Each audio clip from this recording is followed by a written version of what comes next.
దాదాపు 21 మండలాలు మన కాకినాడ జిల్లాలో 21 మండలాలు అనుకుంటా. దాదాపు 152 గ్రామాల్లో నష్టం జరిగింది. దాదాపు 8,206 మంది రైతులు నష్టపోయారు. వీటన్నిటిని చేస్తున్నాము.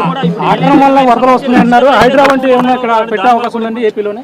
అంటే మీకు యాక్షన్ కావాలా? యాక్షన్ ఫిల్మ్ అంటే ఇది మనం హైడ్రా అలాంటి తీసుకోవడానికి మేమేం నమ్ముతామంటే చాలా మనం సమాజంలో ఉన్న ఎవరైతే ఎన్క్రోచ్మెంట్ తెలిసి చేయొచ్చు, తెలియక చేయొచ్చు, అందరి స్టేక్ భాగస్వాములతోటి మాట్లాడి కష్ట నష్టాలు ఏమున్నాయి ఇవన్నీ తెలియజేసిన తర్వాత వాళ్ళకి నోటీస్ ఇచ్చి వాళ్ళకి పునరావాసం చాలా వరకు చేసిన తర్వాత ముందుకెళ్ళాలనేది నా వ్యక్తిగత అభిప్రాయం. దీన్ని నేను సీఎం గారి దృష్టి కూడా తీసుకున్నాను.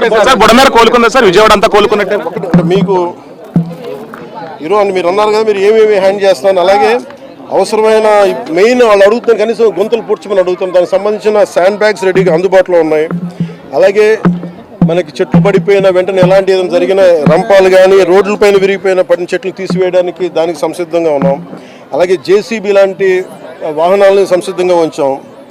ముఖ్యంగా అవసరానికి మన ఫైర్ యాక్సిడెంట్స్ అని ఉంటే దానికి సంబంధించిన సంబంధించి ఫైర్ యాక్సిడెంట్ వెహికల్స్, అలాగే 42 మంది గజయితగాళ్ళని రెడీగా చేసాం ఇన్ కేస్ ఎమర్జెన్సీస్ ఉంటాయి. అలాగే primary health care, community health care వీటికి సంబంధించిన సంసిద్ధంగా చేసాం.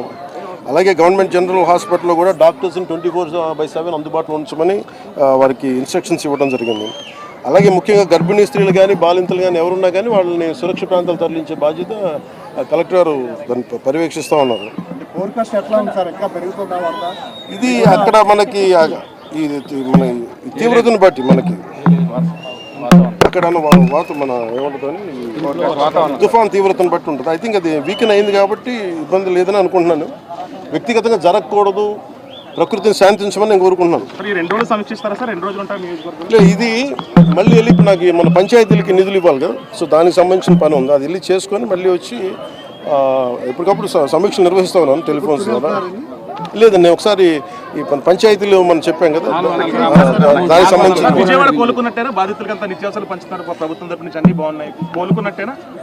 ఇది ఇంత వరద వచ్చిన తర్వాత రాత్రి ఎవరు కోలుకోలేదు. మనం ప్రాక్టికల్గా మాట్లాడదాం.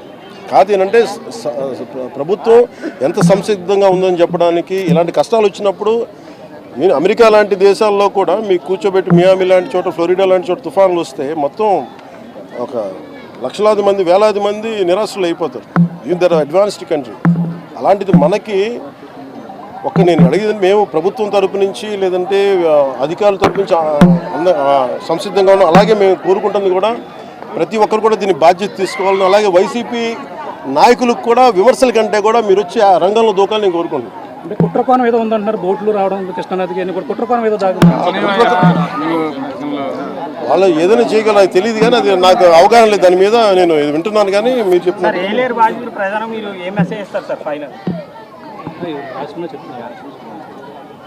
ఇది టోటల్గా మనం ఏమేమి చేయబోతున్నాం అనేది ఇది మెమరీ టెస్ట్ కాదు కదా. బేసిక్గా అందరం ఏమనుకుంటాం అంటే రాసుకుని వచ్చాం ఏంటంటే ఇది మెమరీ టెస్ట్ కాదు, అలా కాదు. బేసిక్గా వీ హ్యావ్ టు అండర్స్టాండ్ ఇది మెమరీ టెస్ట్ కాదు.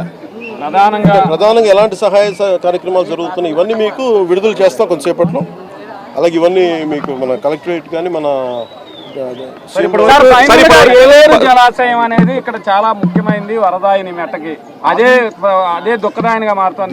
దీని ఆధునీకరణకి నా కోరిక నేను ఎమ్మెల్యే ఉన్న లోపు దాన్ని తీర్చేయాలని నేను మనస్ఫూర్తి కోరుకుంటున్నాను. గ్రామ పంచాయతీలకి ఒక్కొక్క ₹1,00,000 విడుదల చేశారు. గతంలో 14-15 ఫైనాన్స్ నిధులన్నీ కూడా గత ప్రభుత్వం ఆపేసింది. మీరు వచ్చి ఇప్పుడు గ్రామ పంచాయతీ నిధులు విడుదల చేసిన సర్పంచ్ అంతా సంతోషిస్తున్నారు. అంటే ఏ ప్రాతిపదికన విడుదల చేశారు?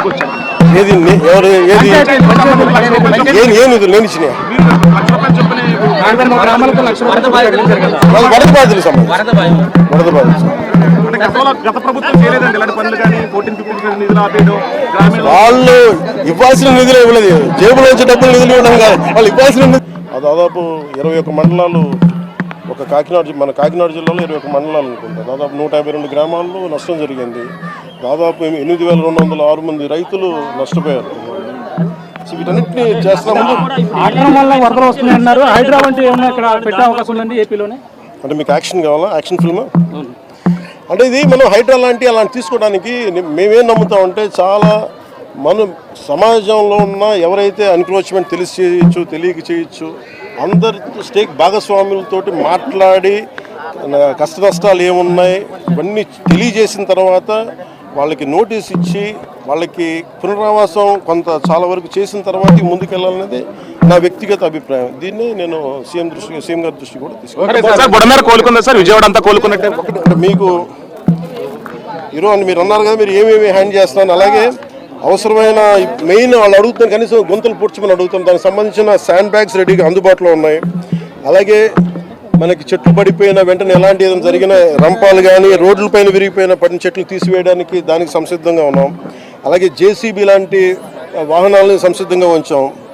ముఖ్యంగా అవసరానికి మన ఫైర్ యాక్సిడెంట్స్ అని ఉంటే దానికి సంబంధించిన సంబంధించి ఫైర్ యాక్సిడెంట్ వెహికల్స్, అలాగే 42 మంది గజయితగాళ్ళని రెడీగా చేసాం ఇన్ కేస్ ఏదైనా ఎమర్జెన్సీస్ ఉంటాయి. అలాగే primary health care, community health care వీటికి సంబంధించిన సంసిద్ధంగా చేసాం. అలాగే గవర్నమెంట్ జనరల్ హాస్పిటల్లో కూడా డాక్టర్స్ని 24/7 అందుబాటులో ఉంచమని వారికి ఇన్స్ట్రక్షన్స్ ఇవ్వడం జరిగింది.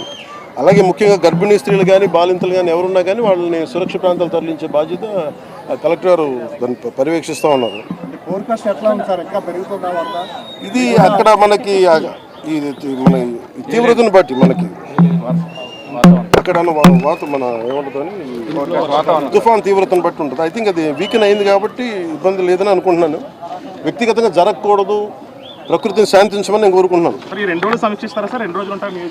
ఇది మళ్ళీ వెళ్ళి నాకు మన పంచాయతీలకి నిధులు ఇవ్వాలి కదా, సో దానికి సంబంధించిన పని ఉంది. అది వెళ్ళి చేసుకొని మళ్ళీ వచ్చి ఎప్పటికప్పుడు సమీక్ష నిర్వహిస్తా ఉన్నాను టెలిఫోన్స్ ద్వారా.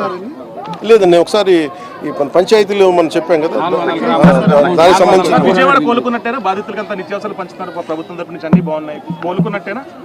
ఇది ఇంత వరద వచ్చిన తర్వాత రాత్రి ఎవరు కోలుకోలేదు. మనం ప్రాక్టికల్గా మాట్లాడదాం. కాదు ఏంటంటే ప్రభుత్వం ఎంత సంసిద్ధంగా ఉందని చెప్పడానికి. ఇలాంటి కష్టాలు వచ్చినప్పుడు నేను అమెరికా లాంటి దేశాల్లో కూడా మీకు కూర్చోబెట్టి మియామి లాంటి చోట, ఫ్లోరిడా లాంటి చోట తుఫాన్లు వస్తే మొత్తం ఒక లక్షలాది మంది, వేలాది మంది నిరాశలు అయిపోతారు. They're advanced country. అలాంటిది మనకి నేను అడిగేది, మేము ప్రభుత్వం తరపు నుంచి లేదంటే అధికారుల తరపు నుంచి సంసిద్ధంగా ఉన్నాం. అలాగే మేము కోరుకుంటుంది కూడా ప్రతి ఒక్కరు కూడా దీన్ని బాధ్యత తీసుకోవాలని, అలాగే వైసీపీ నాయకులకు కూడా విమర్శల కంటే కూడా మీరు వచ్చి ఆ రంగంలో దూకాలని నేను కోరుకుంటున్నాను. అంటే కుట్రకోణం ఏదో ఉందంటున్నారు, బోట్లు రావడం కృష్ణానదికి అని కూడా కుట్రకోణం ఏదో వాళ్ళు ఏదైనా చేయగలరు అది తెలియదు, కానీ అది నాకు అవగాహన లేదు దాని మీద. నేను వింటున్నాను కానీ మీరు చెప్పిన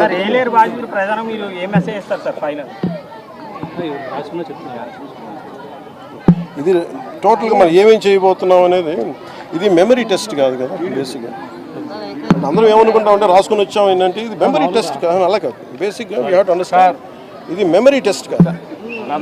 ప్రధానంగా ఎలాంటి సహాయ కార్యక్రమాలు జరుగుతున్నాయి ఇవన్నీ మీకు విడుదల చేస్తాం కొంతసేపట్లో. అలాగే ఇవన్నీ మీకు మన కలెక్టరేట్ కానీ మన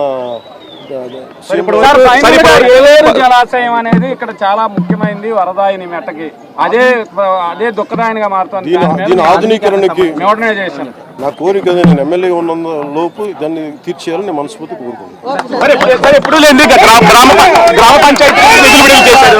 గ్రామ పంచాయతీలకి ఒక్కొక్క ₹1,00,000 విడుదల చేశారు. గతంలో 14-15 ఫైనాన్స్ నిధులన్నీ కూడా గత ప్రభుత్వం ఆపేసింది. మీరు వచ్చి ఇప్పుడు గ్రామ పంచాయతీ నిధులు విడుదల చేస్తున్నారు, సర్పంచులంతా సంతోషిస్తున్నారు. అంటే ఏ ప్రాతిపదికన విడుదల చేశారు? ఏది ఏ నిధులు నేను ఇచ్చినా వరద బాధితులకు సంబంధించి